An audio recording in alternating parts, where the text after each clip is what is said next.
Halo Sobat Samuel, nama saya Fitra Faisal, ekonom senior dari Samuel Sekuritas. Seperti biasa, kita akan membahas peristiwa seminggu ke belakang dan juga akan membahas apa yang terjadi di seminggu ke depan.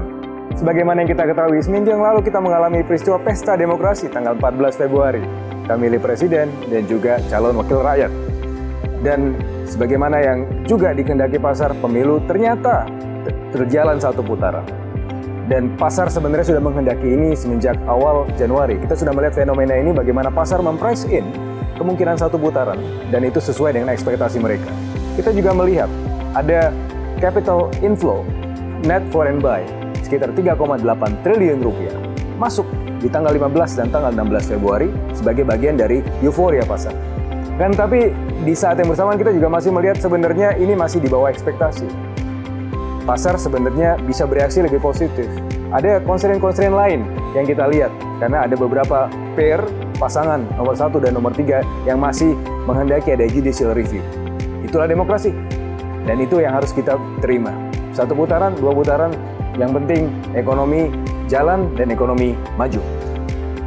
Kalau kita berusaha untuk menzoom in, ketika Prabowo dan Gibran itu menang, apa sih sebenarnya kebijakan-kebijakan ekonominya? Sebagaimana yang kita tahu, kebijakan ekonominya cenderung kebijakan yang sangat ekspansif.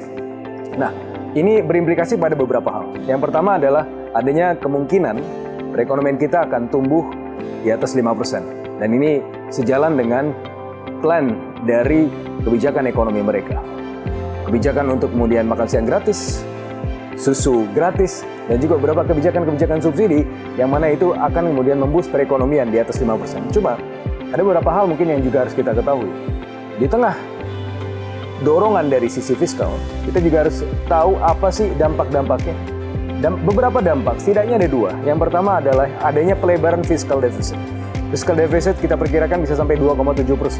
Hanya sedikit saja dari batas threshold aman 3%. Nah ini sebenarnya cukup mengkhawatirkan kalau misalnya tidak dikontrol dengan baik.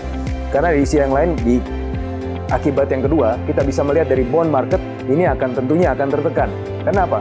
Karena bond issuance dari fiscal deficit ini akan kemudian mendorong pemerintah melakukan pembiayaan yang juga justru sangat signifikan dan pada akhirnya membuat bond market ini berada dalam tekanan. Itu beberapa isu yang kemudian harus kita lihat. Isu yang lain, impor alutsista, juga impor sapi untuk kemudian susu gratis. Ini juga kemudian berimplikasi pada bisa melebarnya rentang current account deficit. Ditambah lagi dengan kalau kita melihat dari corporate bond ini akan tercrowd out dengan potensi adanya pembiayaan fiskal berusaha dari sisi bond issuance yang pada akhirnya akan mengcrowd out corporate bonds dan pada akhirnya akan membuat industri kehilangan kemampuan untuk melakukan ekspansi. Dan kalau misalnya industri sudah melakukan atau mengalami kemampuannya untuk melakukan ekspansi, maka yang terjadi adalah tentunya akan ada penurunan dari sisi export in manufacturing. Dan ini semua akan berkontribusi pada current account deficit. Nah, tetapi di sisi yang lain, kalau misalnya itu bisa dikontrol dengan baik, kita akan mendapatkan misalnya seorang menteri keuangan yang mampu mengontrol defisit fiskal pada tahap atau pada besaran yang sangat moderat. Di sisi yang lain kita bisa kemudian melihat ekspansi fiskal di sisi yang sangat efisien, itu akan mampu untuk menggerakkan perekonomian tanpa kemudian mengorbankan pada sisi fiscal deficit dan juga capital atau current account deficit. Nah, ada beberapa sektor yang kita lihat menjadi primadona di tengah menangnya Prabowo dan Gibran ini. Beberapa sektor yang kita lihat diantaranya adalah sektor infrastruktur, sektor finansial, dan beberapa sektor dairy. Nah ini beberapa hal yang mungkin kita bisa lihat ke depan akan mengalami perkembangan yang sangat signifikan. Jadi ada perkembangan yang positif di equity market, tapi di sisi yang lain mungkin ada bahaya di bond market. Nah ini kita harus pertimbangkan masak-masak bagaimana pilihan atau portofolio investasi kita. Sementara itu di Amerika Serikat, ini tidak bisa kita kesampingkan juga. Amerika Serikat kemarin beberapa data-data yang sebenarnya tidak terlalu bagus untuk dunia.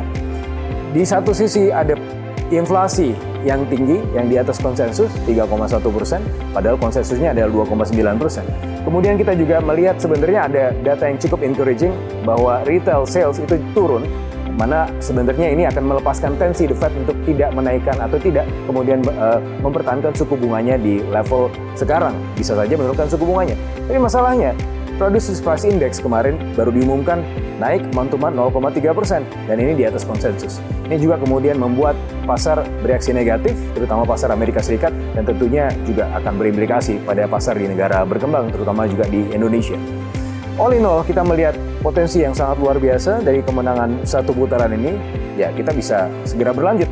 Ada keberlanjutan. Setidaknya pasar bisa melihat bahwa ya ekonomi akan terus lanjut, ekonomi akan terus tumbuh tanpa adanya disrupsi yang terlalu parah. Akan ada kelanjutan dari sisi infrastruktur, akan ada kelanjutan dari program-program pemerintah. Tapi di sisi yang lain, kita juga harus waspada bahwa kelanjutan itu juga harus terkontrol. Bagaimana kita melihat potensi fiscal deficit ini akan sangat membahayakan buat ekonomi jika tidak dikontrol dengan baik. Nah makanya mungkin saran kami, bagaimana pemerintah nanti ke depan harus kemudian meneropong masa depan dengan cara berhati-hati dalam kemudian melakukan kebijakan-kebijakan yang bersifat defisit tadi. Terakhir, karena kita juga masih menantikan pengumuman KPU tanggal 20 Maret, real count-nya, kita masih melihat quick count memang ada landslide victory sesuai dengan kehendak pasar, tapi biar bagaimanapun hasil resmi adalah merupakan patokan kita dan juga merupakan patokan pasar. Ini yang menjadikan pasar kemudian relatif tidak terlalu positif, memang positif, tapi seharusnya langkahnya bisa lebih positif lagi, inflow-nya juga bisa lebih banyak lagi, biar bagaimanapun real count ini adalah suatu hal yang tentunya sangat dinanti-nantikan. Mudah-mudahan semuanya berjalan sesuai dengan rencana, dalam demokrasi semua bisa terjadi, Anda bisa kemudian turun ke jalan, tidak masalah, tapi yang paling penting adalah semuanya aman dan ekonomi terus berjalan. Terima kasih, sampai ketemu minggu depan di acara Weekly Update berikutnya.